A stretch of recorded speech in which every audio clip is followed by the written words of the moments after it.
desde la Iglesia Pueblo de Dios en Carlos Espedacini. Sin inventar nada nuevo, siendo directos, siendo lo mejor que podemos ser, te invitamos a escuchar Desde el Púlpito, viviendo el Evangelio, juntos. Bueno, hablamos la semana pasada de los fuertes y los débiles en la fe y de cómo debíamos... No, estábamos hablando de los fuertes y los débiles en la fe. Dijimos que los fuertes no eran solamente los fuertes de fortaleza física, sino que eran fuertes en todo sentido, fuertes económicamente, fuertes en tener a lo mejor algún tipo de llegada al poder o alguna cosa por el estilo, fuertes en carácter, fuertes en resiliencia. No sé quién saben lo que es la resiliencia, ¿no? Es poder soportar las cosas, poder aguantar las cosas. Bueno, todas esas fortalezas, hay algo en claro, que todas esas fortalezas no vienen de nosotros, no son por el ejercicio nuestro, no es porque nacemos así o porque en mi familia me hicieron así, es todo por el poder de Dios. Todo viene y procede de Él, toda buena dádiva, toda buena cosa viene de Él.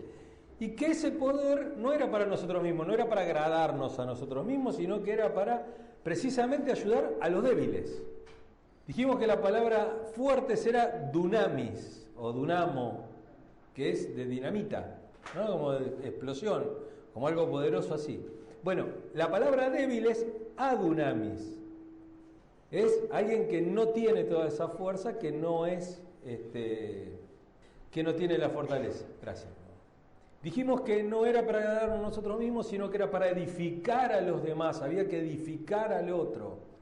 Teníamos que fijarnos si con esa fortaleza, si con ese dinero que el Señor nos estaba dando, si con esa salud de fierro, que no te enfermas nunca, qué sé yo, ¿viste? Te pasa que esos tipos que no se enferman nunca, que bueno, ellos están para sostener a los otros. Algunos que tienen tiempo libre, bueno, el tiempo libre lo pueden usar para hacer cosas para la obra. Bueno, mil cosas, todas esas fortalezas, todas esas características que nos da el Señor son para edificación de la iglesia. Y se nos enseña que eso no es algo que Pablo se compara, él dice nosotros los fuertes, él se habla de él mismo. Pero él dice, yo utilizo esto. Yo utilizo este ejemplo, Cristo Jesús. Cristo Jesús no se agradó a sí mismo, sino que realmente se hizo débil por nosotros, sino que se aguantó los insultos, sino que gracias a Él nosotros somos fuertes. Pero Él no fue fuerte para Él mismo, sino que fue fuerte para nosotros. Se hizo débil. Filipenses capítulo 2, versículo 5, ¿no? No teniendo en cuenta ser igual a Dios, se despojó de esa majestad, de todo eso, para ser uno de nosotros y para poder... Ahora, Pablo nos dice, acá vamos a leer de vuelta desde el 1, total ya lo tenemos. Dice así, Romanos capítulo 15, verso 1. Los fuertes en la fe debemos apoyar a los débiles en vez de hacer lo que nos agrada. Cada uno debe agradar al prójimo para su bien con el fin de edificarlo. Porque ni siquiera Cristo se agradó a sí mismo, sino que como está escrito, sobre mí han recaído los insultos de tus detractores. De hecho, todo lo que se escribió en el pasado se escribió para enseñarnos, a fin de que, alentados por las Escrituras, perseveremos en mantener nuestra esperanza. Que el Dios que infunde aliento y perseverancia les conceda vivir juntos en armonía, conforme al ejemplo de Cristo Jesús, para que con un solo corazón y una sola voz glorifiquen al Dios y Padre de nuestro Señor Jesucristo. Por tanto, acéptense mutuamente, como Cristo los aceptó a ustedes para gloria de Dios. Les digo que Cristo se hizo servidor de los judíos para demostrar la fidelidad de Dios a fin de confirmar las promesas hechas a los patriarcas y para que los gentiles glorifiquen a Dios por su compasión, como está escrito: Por eso te alabaré entre las naciones, cantaré salmos a tu nombre. En otro pasaje dice, alégrense naciones con el pueblo de Dios. Y en otra parte, alaben al Señor naciones todas, pueblos todos, cántenle alabanzas. A su vez Isaías afirma, brotará la raíz de Isaí, el que se levantará para gobernar a las naciones, en él los pueblos pondrán su esperanza. Que el Dios de la esperanza los llene de toda alegría y paz. A ustedes que creen en Él, para que rebosen de esperanza por el poder del Espíritu Santo. Pablo dice, miren, todo esto que yo les estoy contando se puede verificar. Todas estas cosas ustedes las pueden hacer patentes. ¿Cómo? Por medio de las Escrituras. Obviamente se está refiriendo a las Escrituras del Antiguo Testamento porque no está escrito todavía. Pablo está escribiendo, así que todavía Romanos no ingresó en el canon. Pero él habla del Antiguo Testamento y cita un montón de pasajes. Ahora, Pablo dice, estas cosas que se escribieron en el pasado, se escribieron con un solo fin, enseñarnos, ser didácticas, para que nosotros aprendamos de las Escrituras, para que nosotros tengamos una guía, para que no estemos a la deriva, para que no tengamos que estar solamente agarrados a los ritos, ¿no es cierto? Al rito de peregrinar, al rito de, como hablábamos hoy, de la persignación, al rito de, ¡ay Jesús!, alguna cosa así por el estilo, alguna palabra, algún latiguillo que tenemos en algunas cosas, que no, claro, que no estemos atados al elefante de la abundancia, ni ninguna cosa de esas, a la manito, ¿no? Ahora es el gatito. Dicen que se hace plata con eso, sobre todo el que lo fabrica. Claro. Y dice esto, que sirven para enseñarnos a fin de que, alentados por las Escrituras, perseveremos. Perseveremos. Ese perseveremos es aguantemos, soportemos, nos hace fuerte, nos da fortaleza para soportar. Es como cuando uno construye, ¿no es cierto? Construye y dice, bueno, ¿qué vamos a hacer en esta casa? Vamos a hacer un solo piso, listo. Bueno, entonces la columna la hacemos de tanto por tanto, le ponemos tanto fierro, esto y el otro, y uno hace una mezcla, más o menos, para una casa que no va a soportar un gran peso. Ahora si uno dice, tengo que construir un edificio, obviamente hace una zapata más grande, qué sé yo, no sé lo que hacen. Para hacen unas columnas grandes, acá hay varios albañiles, así que dice que las Escrituras hacen eso, las Escrituras construyen de nosotros, nos edifican, nos enseñan y nos edifican, para que nosotros soportemos, para que aguantemos cada vez más peso. Por eso dice, se escribió para enseñarnos, para que perseveremos, para que aguantemos, para que podamos soportar. ¿Soportar qué? No solamente las pruebas, sino, acuérdense que todo esto está escrito por una sola cosa, por razón de los débiles. ¿Se acuerdan? Porque en el capítulo pasado habló de los débiles y de los fuertes, y ahora vuelve a hablar de los débiles y de los fuertes. Habla que la iglesia se edifica cuando se edifica a los débiles en la fe. ¿Cuáles son los débiles en la fe? Los débiles en la fe son aquellos que hoy están, mañana no están, que hoy pasó el colectivo y bueno, entonces no voy a la iglesia. No, tengo que ir a... hoy no tengo dinero, hoy no alabo, hoy no pasa nada. El cristianismo no me está funcionando, me voy. Esos son los débiles en la fe. O son a veces los otros, los más cumplidores. Yo no falto jamás a la iglesia. Porque yo soy una persona fuerte, yo no falto jamás a la iglesia. No. La Santa Cena debe ser con vino. ¿Cómo le van a poner jugo de arándano? No, esa canción no va. Eso no es del Señor. ¿Cómo viene la hermana vestida de pantalones? ¿Cómo es que no usa la mantilla? ¿Cómo que no hacemos ayuno el día de Pascua? El día de Pascua es desayuno. Si hace ayuno, tenemos que estar todo el día en la iglesia, tenemos que hacer ta. Un débil es aquel que está atado a los ritos también. El fuerte no necesita los ritos. El fuerte tiene algo mucho más poderoso, que es la comunión con Dios, una comunión plena, una certeza plena. Y esa certeza y esa fortaleza se la da leer las Escrituras, interpretarlas correctamente y trabajar en eso. Porque leyendo solamente, interpretando, no tiene mucha gracia, ¿no? Hay que ponerlas en práctica las cosas. Entonces dice, se escribió para enseñarnos, por las Escrituras perseveremos en mantener nuestra esperanza. Ese mantener es como sostener también. Es como sostener, pero es... ¿Vieron cuando habla del Espíritu Santo, que dice que es el Paracleto, el Consolador? Es aquel que está al lado nuestro, que nos ayuda, que es una muleta, ¿viste? Es alguien que te va llevando, que te soporta. Bueno, utiliza exactamente la misma palabra. En mantener, en consolarnos, en estar continuamente diciendo, Dios está conmigo. Si Dios es conmigo, ¿quién contra mí? ¿No? Una cosa así. Uno se acuerda de esos versículos y vienen a la mente. Bueno, uno no se los acuerda porque tiene buena memoria.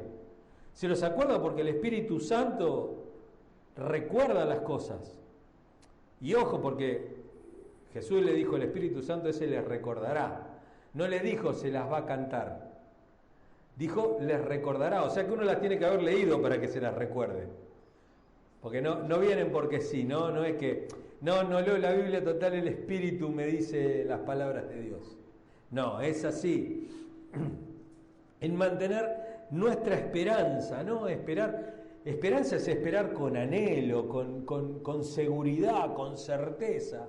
Es como la fe es la certeza de lo que se espera, la convicción de lo que no se ve. Uno está convencido de que va a salir, uno tiene esperanza. Bueno, pero ¿de dónde viene esa esperanza?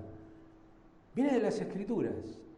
Viene de las Escrituras que nos enseñan y todo. Pensar que Pablo estuvo 15 capítulos hablando y enseñándonos unas clases de teología bárbaras y todo, y después nos dice, no, pero ustedes tienen que seguir, de las Escrituras sacan las cosas, ustedes tienen que leer y tienen que de ahí sacar las cosas. Y como él habla del Antiguo Testamento, hay que hacer una salvedad con el tema del Antiguo Testamento, y que a veces es complicado. Por lo general, esas iglesias grandes, esas iglesias de tipo apostólicas, proféticas y todo ese tema, si usted revisa las prédicas anuales, por lo general va a notar que la mayoría son todas del Antiguo Testamento. Por conveniencia, por lo que sea, pero son todas del Antiguo Testamento. Y hay que entender algo con el tema de las Escrituras, que el Antiguo Testamento no es una fuente directa, miren lo que les digo, no es una fuente directa de formas morales o cultuales, de culto. O sea, nosotros no nos podemos comparar. Si alguno de los músicos se compara con un levita, lo voy a hacer levitar yo. Levitas acá no hay ninguno. ¿Hay alguno acá de la tribu de Aarón? No. ¿Ninguno descendiente de Aarón? No hay ninguno de la tribu de Leví, ¿no? Acá, listo, no, entonces no hay levitas. Eso de levitas, de sacerdote, de todas esas cosas. Habrá algún sacerdote por ahí, pero sacerdote no conozco. No hay ninguno es sacerdote. Porque un sacerdote es un intermediario, entonces... Acá no hay ningún intermediario. Yo no puedo hacer nada por ustedes. Si ustedes no hacen las cosas que tienen que hacer, el pastor va perdiendo porque no tiene nada que hacer, ¿no? Mi oración no vale más que la de ninguno de ustedes. Es más, yo pido oración por mí. Yo siempre les pido oración por mí. Por mis debilidades, por mis enfermedades, por todo lo que pasa. Fíjense, vamos a leer en el 6:14 de Romanos. ¿Por qué? Porque no es una fuente directa de formas morales y dijimos de culto. 6:14 dice, así que el pecado no tendrá dominio sobre ustedes, porque ya no están bajo la ley, sino bajo la gracia. Tienen esa capacidad tienen las Escrituras, de ayudarnos a no pecar, a estar en el camino y a percibir. Ahora, todas estas Escrituras tienen algunas características. Primero, son aplicables para el día de hoy. Los pastores y los maestros, les digo a los que son maestros, que enseñan a alguno, que hablan, o que le predican al vecino simplemente, ¿no? Y dicen, mirá, la Biblia acá dice tal cosa y todo, ¿viste? Y piensa que saben griego porque el pastor le enseñó 3 palabras en griego, cosa que yo no sé, ¿no es cierto? Sino que tengo que volver a releerlas y todo, ya lo he perdido. Pero somos responsables no solamente de estudiarlas y de incorporarlas a nuestra vida, sino de hacerlas tan simples que sean posibles de aplicarlas para todas las personas. Esas son las responsabilidades del pastor. Pablo dice todo, fíjense que dice todo lo que se escribió en el pasado, todo, no dice parte de lo que se escribió, dice todo lo que se escribió, cada parte tiene lecciones y aplicaciones que sirven todo para la vida de todos los días de cada uno de nosotros. Segundo, se centran en Cristo. Dijimos que primero eran aplicables para hoy, servían para hoy. La palabra es viva y eficaz, más cortante, que espada de 2 filos, que penetra hasta lo profundo del corazón del hombre, ¿no? Y expone todo lo malo que uno es. Dijimos que son aplicables y después que se centran en Cristo, todo se centra en Cristo, todo el centro es Jesús. Acuérdense, en Lucas 24-27, Jesús va caminando, camino de Emaús, ¿se acuerda? Iban caminando ahí, el camino de Emaús, había un grupete que iba ahí cabizbajo y todo. ¿Qué les pasa? ¿Que están mal ustedes? ¿Qué sé yo? Dice, ¿pero qué sos? ¿No sos de acá? ¿Vos dónde vivís? Le dijo algo así como, ¿qué hacés vos? ¿Vivís adentro de un termo? ¿No? A Jesús le decían eso. Y él le agarró y le dijo, ¿pero cómo? Dice, ¿ustedes no leyeron las Escrituras? Las Escrituras hablan, y él dice ahí, todas las Escrituras hablan de mí. Todas las Escrituras hablan de Jesús. Por eso cuando hablamos eso, cuando se usan bien las Escrituras, cuando las Escrituras las aprovechamos, cuando aprovechamos que nos tomamos el laburo de grabar las predicaciones, de editarlas, de ponerles un principio más o menos agradable para que uno sepa cuándo empieza, cuándo termina, y uno la va llevando y tiene encima toda la lista, porque puede leer todo el libro de Romanos y escucharlo predicado, puede decir, bueno, mirá qué burro acá lo que dijo, o alguna cosa por el estilo. Cuando uno dice esas cosas, esas escrituras aumentan la esperanza que tiene uno, por medio de la resistencia nos desafía, la palabra nos desafía a trabajar y a ser disciplinados. Problema que tenemos casi todos, el tema de la disciplina, de hacer las cosas, de empezarlas y terminarlas, de ser constantes, ¿no? Porque el grave problema de los cristianos es ser inconstantes. Dice Santiago, el hombre de doble ánimo es inconstante en todos sus caminos. Es inconstante. Deja todo por la mitad. A mí mitad me suena mediocre. ¿No es cierto? El que sabe un poco de todo no sabe nada. Y también nos desafía por medio de dar aliento. Tiene promesas increíbles para cada uno de nosotros. Dice Pablo que esas escrituras estaban le había dado promesas hechas a los patriarcas y que nosotros hoy estamos viviendo esas promesas. Nosotros hoy tenemos el auxilio del Espíritu Santo, ellos no lo tenían. Si bien tenían la presencia de Dios, esa presencia que se llama inmanente en teología, ¿no? Dios es un Dios inmanente, está en todos lados. No tenían una presencia patente, una presencia personal, ni tampoco una relación personal con Dios, sino una relación por medio de los ritos. Hoy hablábamos en la clase, ¿no?, con este tema de que bueno, que uno se mandaba una macana y tenía que ir, y tenía que llevar el cabrito, ponía las manos y tenía que hacer todo el rito y todo eso. Cuando hoy uno se manda una flor de macana en la casa, se arrodilla o no, Dijimos que no es necesario, la posición es lo de menos. Uno puede hacerlo acostado, puede hacerlo sentado, puede orar de cualquier manera. Se puede preparar un café para un par de mates para tomar con el Señor. Al Señor le gusta tomar mate, porque Dios es argentino. ¡Epa! Dios es argentino. Entonces le gusta el mate. Y toma mate con nosotros, y mientras nosotros tomamos mate, charlamos con Él, y podemos orar, y podemos hablar, y podemos hablar como quien habla con un amigo, y contarle las cosas que nos pasaron, y contarle, mirá la macana que me mandé, y ahora qué hago, y ahora cómo hago, bueno, está bien, dale para adelante, metele que son pasteles, dale para adelante, ya está, hasta acá está bien, arrepentite, vamos de vuelta, yo te ayudo, dale, ya sabe Dios, ya sabe con quién trata. No es que... Pero nos dan esa esperanza, esa perseverancia y ese gozo.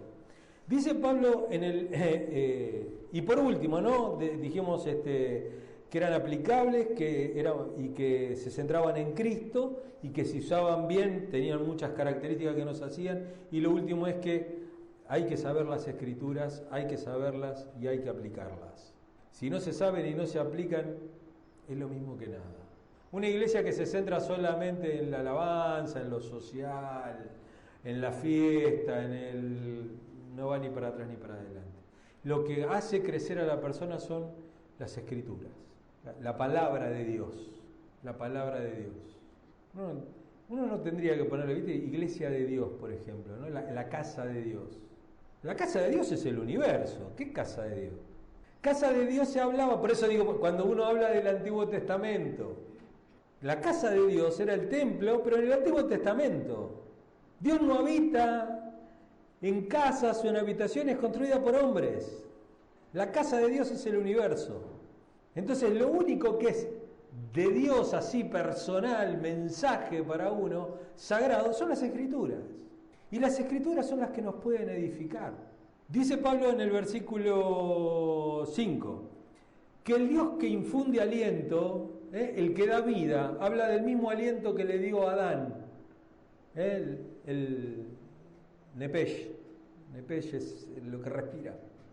Bueno, cuando dice todo lo que respira, Dios alabe al Señor, y eso, bueno, es el Nepesh. El Nepesh es el aliento que uno tiene.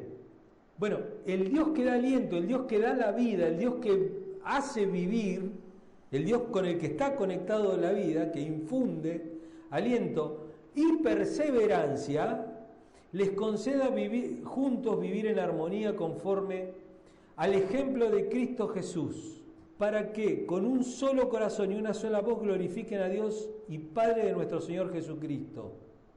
Que el Dios que les infunde aliento, aquel que les da la vida, aquel que les da la perseverancia, aquel que está todo el día con nosotros, nos dé la fuerza para poder vivir juntos en armonía, para poder compartir con los débiles, para poder sentirnos bien. No es que la iglesia es unida porque no hemos tomado acuerdo de ser unidos todos y todos. La iglesia está unida por una cuestión sobrenatural. La unión de la iglesia es sobrenatural. Estamos unidos no solamente por los ritos. Dice Pablo, ustedes son un cuerpo en Jesús, ¿no? Un mismo Dios, un mismo bautismo, una misma fe. Pero lo que nos une es el poder del Espíritu. Si uno camina en el poder del Espíritu Santo, uno está unido a su hermano. Uno puede venir y soportar y aguantar y puede hacer cualquier cosa en la iglesia, pero es necesario que empecemos de una vez por todas a darnos cuenta que no es necesario que tengamos razón. Dijo alguien que era mejor perder la razón que la santidad. Uno a veces quiere tener razón en las cosas y hay cosas que no se discuten, ya está, déjalas. O sea, la iglesia no es blanca y negra, nada es blanco y negro. En el ambiente de la iglesia hay grises y de todos los grises. Gris topo, gris polari, gris arratonado, todos los grises, están todos los matices. Y uno tiene que aprender a caminar en eso. Las cosas no son ni blancas ni negras. El único que hablaba así en blanco y negro era Juan. ¿Vio? Juan tenía esa... No Juan el hermano Juan, sino el apóstol Juan. El apóstol Juan tenía esa cosa, ¿no? Decía, bueno, el que peca no es de Jesús, ya está. Lo descartaba, ¿viste? Pero él tenía esa característica. Jesús le dice, pará, vos no sabés de qué espíritu venimos, no es que los rociamos a todos con fuego porque se mandan una macana, sino que... Y Juan tiene ese ímpetu de decir, pero después Pablo todos estos 2 capítulos nos viene hablando de esta cosa de los débiles, de los fuertes. Después en Corintios dice que hay cristianos carnales, que hay algunos que son carnales, que son espirituales, y hay algunos que son carnales. Y hay algunos cristianos que todavía viven su vieja vida. Pero no dice que no son cristianos. Dice que son así, ¿no? Entonces, digamos, tenemos que aguantar. Dice, para que con un solo corazón y a una sola voz glorifiquen a Dios y Padre de nuestro Señor Jesucristo. La adoración comunitaria, la adoración corporativa, la adoración cuando canta toda la iglesia, cuando toda la iglesia adora, cuando toda la iglesia ora, cuando la iglesia levanta las manos, cuando aplaude, cuando realmente pone todo su corazón, se producen cosas poderosas. Se producen cosas poderosas. Dios se manifiesta, Dios vive, Dios habita en la alabanza de su pueblo. Eso es una verdad, y eso no quiere decir que tengamos que hacer el trencito, ni que tengamos que bailar y danzar y poner a andar con los tules y sacar las banderas a relucir, o tenemos que hacer alabanza profética y hacer 4 horas de cántico nuevo. No quiere decir nada de esas cosas, quiere decir que todos tenemos que estar juntos en un mismo espíritu, en una verdad. Entonces, tanto los músicos, siempre todos los músicos están en todas las prédicas. ¿Será que soy músico? Bueno, ¿qué va a hacer? Tocó un pastor músico, le hubiera tocado. Pero digo, los músicos deben esforzarse. ¿Por qué se esfuerzan para cantar bien? ¿Qué van a sacar un CD? No. ¿Qué les van a invitar al retiro de no sé dónde y van a ganar plata? ¿O van a salir ahí en enlace ahí cantando, así, tan espirituales como son, ¿no? Digo, si sos así todos los días de tu vida, me siento a tus pies, quiero aprender. Ahora, es una impostura, ¿no es cierto? Es una impostura, es algo que uno hace. Sale en la canción y sale así, ¿viste? Así como... No sé, pero digo, los músicos deben esforzarse en tocar mejor, en dirigir mejor para poder lograr eso, poder lograr que aplaudan más o menos todos juntos, que canten más o menos todos juntos, que pongan las letras, que la alabanza sea... Pero para eso se perfecciona. Se perfecciona para la congregacional, se perfecciona ¿para qué? Para que todos podamos cantar a una voz. Y los miembros también tienen que esforzarse. Se tienen que esforzar en escuchar de vuelta las canciones. Se tienen que esforzar en aprendérselas. Ah, no, yo esa canción no la canto porque no la sé. La cantaron 2 veces nada más en la iglesia, yo no la sé. No, hay que cantar una que sepamos todo. ¿Por qué? Bueno, si voy a predicar el pasaje que se saben todos, predico todos los domingos Juan 3:16 y listo. Porque si es así, porque si hay que hacer todo lo que todos saben, vamos mal, no crecemos. Estas cosas, cuando los músicos le ponen pila, la gente le pone pila, esto aumenta la unidad, ¿no? Pero la única forma es dejar estas disputas de lado, no siempre hay que tener razón, no siempre hay que dejar todas esas disputas de lado y venir a dedicarse y centrarse en Jesús. Céntrense en Jesús. Ustedes piensen en Jesús nada más cuando vienen. Piensen en que lo están adorando a Él, piensen en todas las cosas que necesitan, en todas las cosas que pasaron junto a Él en la semana, ¿no? Porque dice acá Pablo, por tanto, acéptense mutuamente, así como Cristo los aceptó a ustedes para la gloria de Dios. Acá en el versículo 6, para que con un solo corazón y una sola voz glorifiquen a Dios, lleven gloria a Dios y Padre de nuestro Señor Jesucristo. Dice el versículo 7, por tanto, acéptanse mutuamente, así como Cristo los aceptó a ustedes para la gloria de Dios. Les digo que Cristo se hizo servidor de los judíos, servidor, la palabra es diácono, de los judíos para demostrar la fidelidad de Dios, a fin de confirmar las promesas hechas a los patriarcas, y para que los gentiles glorifiquen a Dios por su compasión, como está escrito. ¿Cuántas de las cosas que hacemos en la iglesia glorifican a Dios no para nosotros, sino para los de afuera? ¿Cuántos hacen que los demás, como, fíjense, Pablo cita las Escrituras, primero cita el Salmo 18, dice, por eso te alabaré, entre las naciones cantaré salmos a tu nombre. Y dice, y para que los gentiles glorifiquen a Dios por su compasión, como está escrito. En otro pasaje dice, alégrense naciones con el pueblo de Dios, Deuteronomio 32. Está invitando a que otros alaben también. Pero acuérdense que para que la alabanza sea perfecta y para que la gente se pueda sumar a la alabanza y a la adoración del pueblo de Dios, el pueblo de Dios tiene que estar unido. El pueblo de Dios tiene que cantar a una sola voz, tiene que cantar con un mismo propósito, la iglesia tiene que estar unida. La iglesia tiene que estar edificada, la iglesia tiene que ser una iglesia que soporta, tiene que ser una iglesia que aguanta, tiene que ser una iglesia que está dedicada a la obra. Lamentablemente extrañamos esos compromisos antiguos, ¿no? Que tenían un montón de fallas teológicas, que tenían un montón de fallas a lo mejor en ser demasiado centrados en el culto, de ser demasiado, hoy diríamos, fariseos. Pero tipos que terminaban la reunión, se arremangaban y empezaban a entrar ladrillos, arena, que construían una pared de la iglesia, que se juntaban todos un sábado a llenar una loza, que se juntaban a hacer, y que hacían un montón de cosas por la iglesia. O que, no sé, decíamos, bueno, vamos a hacer una fiesta, tal fiesta, vamos a hacer acá. Iban todos.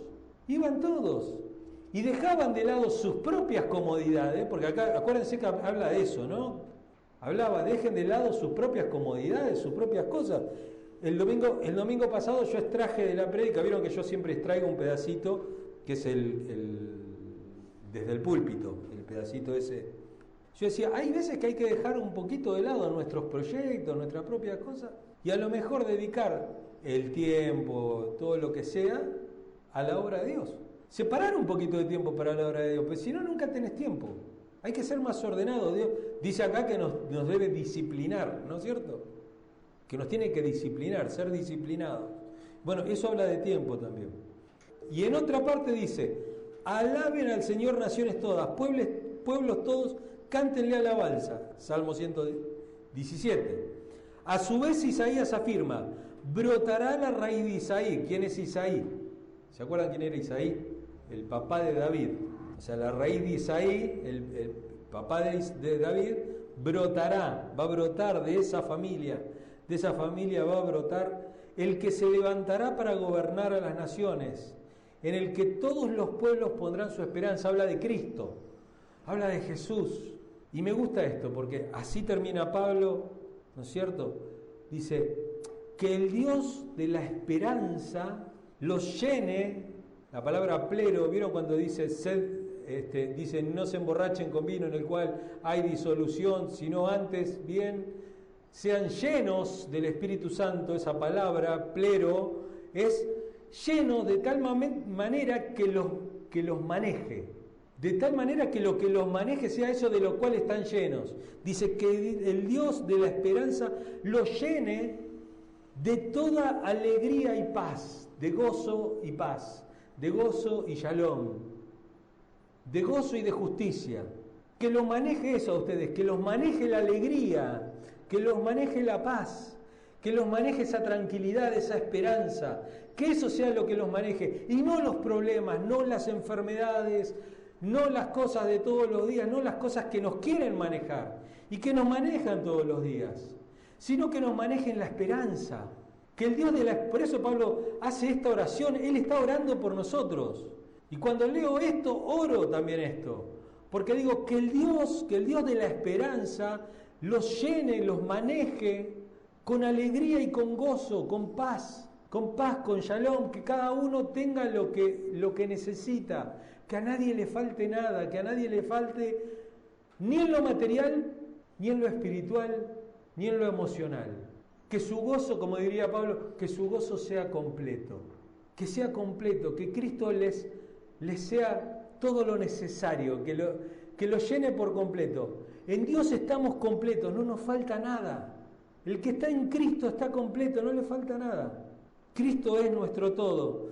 Dice, que el Dios de la esperanza los llene de toda alegría y paz a ustedes que creen en Él, a los que creen en Él. para que rebosen, dice, para que abunde y sobreabunde, para que alcance y para que sobreabunde, para que se derrame, ¿no? Acá sí cabe la ley del derrame, ¿no es cierto? Acá se derrama esperanza, y cuando uno derrama esperanza, cuando derrama alegría, cuando rebosa de paz, de gozo, los que están al lado son salpicados por ese gozo y son alcanzados, ¿no? Cuando dice, y de su interior brotarán ríos de agua viva, ¿no? Para vida eterna, dice, ¿no? Van a brotar ríos. Y es algo que corre por nosotros, y acá Pablo yo creo que debe tener en mente algo de eso. Dice, para que rebosen de esperanza, por el poder del Espíritu Santo. Por el poder del Espíritu Santo. No es necesario hablar en lenguas. Si hablas en lenguas, las hablas, no hay problema. Ninguno te va a venir a decir, no, eso no es de Dios, no. Pablo dijo que se hablaba en lengua, pues listo, se habla en lengua. Pero si alguno habla, acuérdese, lo habla en soledad, se edifica a sí mismo, lo hace, pero no es necesario eso. Ser lleno del Espíritu Santo, para ser lleno del Espíritu Santo, no es necesario tener ninguna manifestación del Espíritu Santo, más que los frutos del Espíritu Santo. Entonces, dice Pablo, rebosen de esperanza por el poder del Espíritu Santo. Esto se llama ni más ni menos que evangelismo natural. Así se hace evangelismo. Siendo una persona que rebosa esperanza, que rebosa las manifestaciones del poder del Espíritu Santo en su vida, que las Escrituras se hacen patente, que cuando canta con el corazón, que cuando hace las cosas las hace con la esperanza de que Dios está ahí, con la seguridad de que Dios está ahí, porque dice, esto es para los que creen en Él, no es para los que no creen, para los que creen en Él, para que los que creen en Él rebosen, superabunden no solamente en cantidad, sino en calidad. Por eso son tan necesarias, no solamente las canciones son súper necesarias. Si no, no tendríamos equipo de alabanza, porque vamos a tener. Venimos, hacemos una oración, todos cantamos, en una hora liquidamos todo. Pero es necesario porque une al cuerpo, y prepara también a la persona que viene. Igual hay algunos que se duermen igual, pero prepara a aquellos que vienen medio dormidito, los va preparando, los va preparando para el mensaje, los va preparando para la palabra de Dios, pero cantan la palabra de Dios también. Por eso buscamos que las canciones tengan palabra de Dios, no que sean, ayer me enamoré de ti, oh Cristo, y hoy... Claro que se la podés cantar a tu señora, a tu novia, y también se la podés cantar a Dios, ¿no? Tenía el papá de un amigo que ya no está entre nosotros, duerme en el Señor. El hijo había grabado 2 canciones, dos compas cristianos, ¿no es cierto?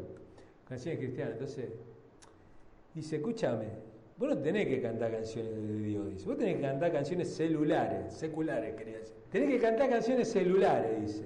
Vos donde dice Dios, donde dice Jesús, vos ponés mi amor, dice. Y las cantadas canciones celulares, hace un montón de plata. ¿Entienden cuál es la diferencia entre cantar la palabra de Dios? Porque la palabra de Dios es para cantarla, está llena de versos, uno porque la tiene acá así traducida, pero si uno la viera en hebreo transliterada como tendría que estar la palabra de Dios, uno va a ver que hay un montón de versos. Isaías son casi todos versos. Isaías es para cantar casi completo. Cantar de los cantares, los proverbios, todas son cosas para cantar. Pablo mete un montón de canciones, se ve que eran canciones, esos famosos cánticos espirituales que dice Pablo. Pero terminemos con esto. Vamos a hacer una cosa, órenlo entre ustedes, órenle al que tiene al lado esta oración, lea de la palabra de Dios y órenle poneme el versículo 12, el 13, poneme, 13.